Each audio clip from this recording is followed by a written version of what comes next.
नमस्कार दोस्तों, सब्सक्राइब कीजिए नॉलेज गेट चैनल को और बेल आइकन को दबाइए इस चैनल की सारी लेटेस्ट वीडियोस तुरंत देखने के लिए। नमस्कार दोस्तों, मैं हूं आपका दोस्त संचित और स्वागत करता हूं इस वीडियो सीरीज में जहां हम डिस्कशन कर रहे हैं डीबीएमएस का।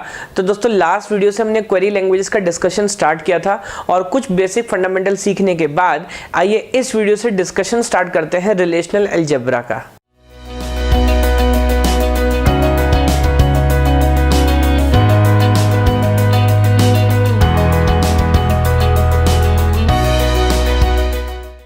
तो चलिए दोस्तों अभी डिस्कशन स्टार्ट करते हैं रिलेशनल अलजेब्रा का। तो जैसा लास्ट वीडियो में हमने समझा था कि ठीक है ये एक क्वेरी लैंग्वेज है, बट दोस्तों ये एक थ्योरेटिकल फ्रेमवर्क है। मतलब ऐसा नहीं है कि आप इसको किसी कंप्यूटर में रन करके देखने वाले हैं। एक आइडिया है, एल्गोरिथम है, कंसेप्ट है और हमें समझाता है कि किसी काम को कैसे करना चाहिए। और जब हम इसके आइडियाज, इसकी क्वेरीज समझते हैं तो उसी इंफॉर्मेशन को, नॉलेज को यूज करके दोस्तों हमने एसक्यूएल को डेवलप किया है। तो ये कुछ इंपॉर्टेंट पॉइंट्स एक एक करके समझते हैं रिलेशनल अलजेब्रा के बारे में। तो सबसे पहले देखिएगा, जैसे मैंने लिखा, relational algebra is one of the two formal query languages associated with relational model. तो जैसा हमने बात की थी कि भाई रिलेशनल मॉडल पर दो थ्योरेटिकल लैंग्वेजेस हो सकती हैं, एक जिसको हम बोलते हैं रिलेशनल कैलकुलस और दूसरा रिलेशनल अलजेब्रा। तो यहां पर हम बात कर रहे हैं अलजेब्रा की। प्रोसीजरल नॉन प्रोसीजरल वाली बात हमने की थी। तो रिलेशनल अलजेब्रा एग्जांपल एक प्रोसीजरल क्वेरी लैंग्वेज का, जबकि रिलेशनल कैलकुलस जिसकी बात हम बाद में करने वाले हैं वो एक एग्जांपल है नॉन प्रोसीजरल का। आगे देखेंगे तो समझते हैं, like any other mathematical system it defines a number of operator and use relations और टेबल्स एज ऑपरेंड्स। तो मान लीजिए अगर क्वेरी की बात करें तो जैसे मैथमेटिक्स में हम एक एक्सप्रेशन लिखते हैं ना दोस्तों, जैसे मान लीजिए मैंने लिखा लेट मी से 4 + 5 और इसको सॉल्व करके सपोज करो आंसर आया 9।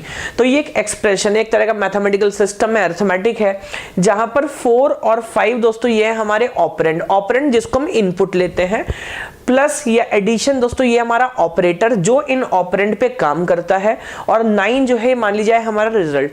तो अगर इसी वर्ड सिस्टम में मैं आपसे बात करूं तो रिलेशनल अलजेब्रा भी एक तरह का मैथमेटिकल मॉडल है जहां पर इनपुट क्या होगा। तो दोस्तों इनपुट होंगे टेबल, बिकॉज ऑफ कोर्स हमें कुछ क्वेरी करनी है तो कोई इनपुट टेबल आप लेंगे। जैसे उदाहरण के लिए मान लेते हैं कि एक स्टूडेंट टेबल है और हमें कंप्यूटर साइंस के जो स्टूडेंट्स हैं उनका नाम जो है वो रिट्राइव करना है, निकालना है। तो यहां पर इनपुट टेबल हमारा क्या होगा, स्टूडेंट एग्जांपल के लिए। तो मान लीजिएगा किसी भी रिलेशनल अलजेब्रा की क्वेरी में इनपुट हमारे होते हैं टेबल, लेकिन यहां पर दोस्तों टेबल को हम टेबल ना बोल के रिलेशन बोलते हैं, बिकॉज आगे समझेंगे दरअसल टेबल या रिलेशन एक ही बात है। बिकॉज बहुत सारे कॉलम्स का जब हम कार्टेशियन प्रोडक्ट करते हैं उसके एक सबसेट को हम डिफाइन करते हैं। रिलेशनल मॉडल की मैं इसकी बात करूंगा तो मैथमेटिकली रिलेशंस और टेबल्स एक ही बात होती है। तो यहां पर टेबल ना यूज करके रिलेशन शब्द का हम इस्तेमाल करते हैं। तो इनपुट हमारा दोस्तों होगा रिलेशन और आउटपुट भी क्या होने वाला है, रिलेशन। और कुछ ऑपरेटर्स हम अप्लाई करेंगे ऑफ कोर्स उस टेबल से कुछ इंफॉर्मेशन रिट्राइव करने के लिए, है ना। तो यहां पर यही लिखा था कि भाई एक मैथमेटिकल सिस्टम है जहां पर एक नंबर ऑफ ऑपरेटर्स, अभी ऑपरेटर्स की बात हम करने वाले हैं, और उनको यूज करके दोस्तों इंफॉर्मेशन रिट्राइव करते हैं। और अच्छे से एक बात समझेंगे क्या, देखिए अगला पॉइंट बहुत इंपॉर्टेंट है। Every operator in relational algebra take 1 or 2 relation as a input argument and generates a single relation as a result without a name. समझिए बहुत बहुत इंपॉर्टेंट है तीनों लाइन। समझते हैं क्या, जब भी हम कोई क्वेरी लेंगे तो जैसे मैं बोल रहा हूं इनपुट दोस्तों क्या होने वाला है, टेबल, या जैसे मैं बोल रहा हूं यहां पे मैं इसको रिलेशन बोलूंगा। यहां पर हमारे पास दो ही तरह के ऑपरेटर होते हैं, यूनरी और बाइनरी। यानी कि किसी ऑपरेटर में एक बार में या किसी क्वेरी में आप क्वेरी नेस्टेड हो सकती है, वो अलग बात है, जिसमें एक से दो से ज्यादा टेबल भी होंगे। लेकिन एक ऑपरेटर एक बार में या तो एक टेबल इनपुट लेगा या तो 2 टेबल, है ना।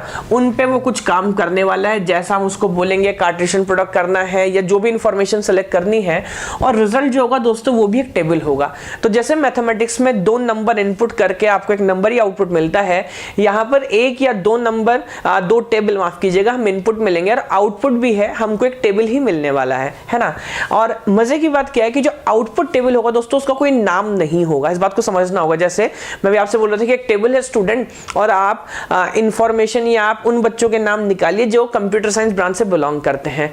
दोस्तों टेबल तो आ जाएगा, लेकिन उस टेबल का नाम क्या होगा, उस टेबल का मतलब कोई नाम नहीं होगा। तो दोबारा समझिएगा कि इनपुट टेबल का नाम होगा लेकिन आउटपुट टेबल का दोस्तों यहां पर कोई नाम नहीं होता। इंपॉर्टेंट बात है, आगे समझिएगा।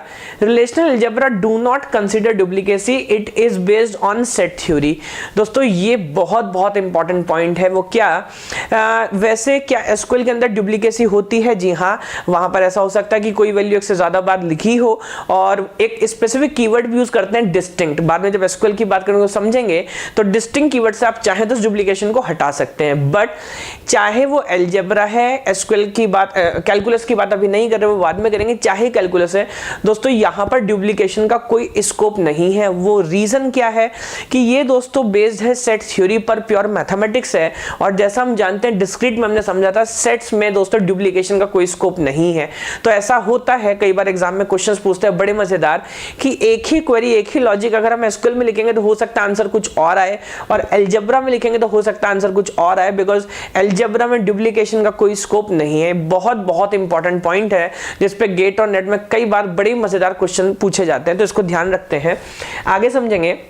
in each query we describe a set of procedures, है ना, and for computing the desired result, so it is a procedural query language। ये धीरे धीरे आप समझेंगे जब भी हम कोई इंफॉर्मेशन यहाँ पर दोस्तों रिट्राइव करेंगे तो स्टेप बाय स्टेप करते हैं। एक प्रोसीजर है लिखने का कि पहले क्या करना है फिर क्या करना है। तो मैं जैसे पहले बता चुका हूँ कि ये प्रोसीजरल है, तो यहाँ पर यही बताने की कोशिश करें कि प्रोसीजरल क्यों है।